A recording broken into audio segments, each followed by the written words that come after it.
नमस्कार विद्यार्थी मित्रांनो, चेंज द डिग्री या टॉपिक मधील आजच्या व्हिडिओत आपण बघणार आहोत.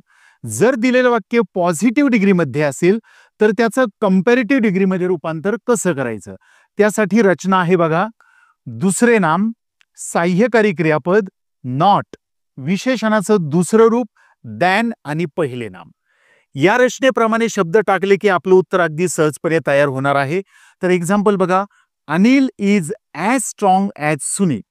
याचा आपल्याला चेंज द डिग्री करायचा आहे. मग सर्वप्रथम आपण काय करणार आहोत, वाक्यातील घटक ओळखायचे. सहाय्यकारी क्रियापद, पहिलं नाम, दुसरं नाम, विशेषण काय आहे ते बघा. सहाय्यकारी क्रियापद आहे इज. सहाय्यकारी क्रियापदा अगोदर आलेला सर्व भाग असतो पहिलं नाम, आपल्याला माहितीच आहे. त्यानंतर दुसरं नाम काय आहे बघा. दुसरं नाम येतं ॲज च्या नंतर. सुनील हे दुसरं नाम आहे. आता त्या ॲजच्या अगोदर आलेला स्ट्रॉंग हे आहे आपलं विशेषण. आता काय करायचंय, विशेषणाच्या रूपानुसार या वाक्याची डिग्री कोणती आहे ती ओळखायची. विशेषण आहे स्ट्रॉंग. स्ट्रॉंगचे तीन रूप, स्ट्रॉंग, स्ट्रॉंगर, स्ट्रॉंगेस्ट. स्ट्रॉंग कितवं रूप आहे, पहिलं, म्हणजेच ही कोणती डिग्री आहे, पहिली, positive degree. Positive, comparative, superlative या क्रमाने असतात ना डिग्री. मग स्ट्रॉंग हे पहिलं रूप आहे, म्हणजे हे वाक्य आहे पॉझिटिव्ह डिग्रीचं. मग पॉझिटिव्ह डिग्रीचं रूपांतर कशात होत असतं, तर कंपॅरेटिव्ह डिग्रीमध्ये. इथं दिलेल्या रचनेनुसार सुरुवातीला येणार आहे दुसरं नाम. या वाक्यात दुसरं नाम आहे सुनील, ते घेतलं आपण सुरुवातीला. त्यानंतर येणार सहाय्यकारी क्रियापद जे आहे इज. त्यानंतर नॉट. पुढे विशेषणाचं दुसरं रूप. विशेषण म्हणजेच ऍडजेक्टिव्ह आहे वाक्यातील स्ट्रॉंग, याचं दुसरं रूप काय आहे, स्ट्रॉंगर.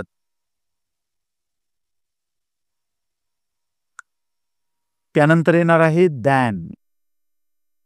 हे लक्षात ठेवा, विशेषणाच्या दुसऱ्या रूपानंतर नेहमी दॅन वापरला जातो. जसं आपण मागच्या प्रकारात बघितलं, विशेषणाच्या तिसऱ्या रूपा अगोदर नेहमी द असतो, त्याप्रमाणे दुसऱ्या रूपाच्या नंतर नेहमी आपल्याला दॅन वापरावा लागतो. आणि पुढे घ्यायचं आहे पहिलं नाम. पहिलं नाम काय आहे, अनिल. बघा उत्तर काय झालंय, Sunil is not stronger than Anil. आपण केलंय पॉझिटिव्हचं कंपॅरेटिव्ह मध्ये रूपांतर. आता एक टीप आहे बघा, इथं दिलेल्या वाक्यात नॉट असेल तर वरील रचनेतील नॉट काढावा. बघा, आपल्याला पॉझिटिव्हचं कंपॅरेटिव्ह करताना ही रचना वापरायची आहे, पण जर दिलेल्या वाक्यात नॉट असेल तर हा रचनेतला नॉट आपल्याला काढून टाकावा लागेल. मग त्या टाईपचे एक एक्झाम्पल पाहू आपण. English is not as difficult as mathematics. Change the degree. आधी घटक अंडरलाईन करणार. सहाय्यकारी क्रियापद, पहिलं नाम, ॲज नंतर येतं ते दुसरं नाम, आणि ॲजच्या अगोदर असतं ते विशेषण. कितवं रूप आहे विशेषणाचं, difficult, more difficult, most difficult. तर डिफिकल्ट हे पहिलं रूप आहे, म्हणजेच हे वाक्य आहे पॉझिटिव्ह डिग्रीचं. त्याचा आता कंपॅरेटिव्ह करायला ही रचना. पण रचनेत शब्द वापरताना टिप पण विचारात घ्या, दिलेल्या वाक्यात नॉट आहे का. बघा बरं, आहे. दिलेल्या वाक्यात नॉट आहे, हे म्हणून आपण या रचनेतला नॉट उत्तरात घेणार नाही. रचनेनुसार शब्द येतील. दुसरे नाम सुरुवातीला काय आहे, मॅथमॅटिक्स.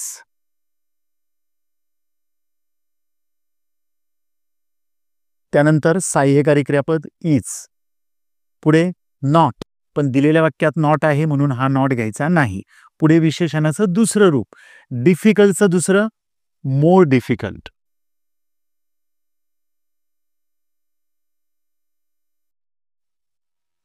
त्यानंतर दॅन,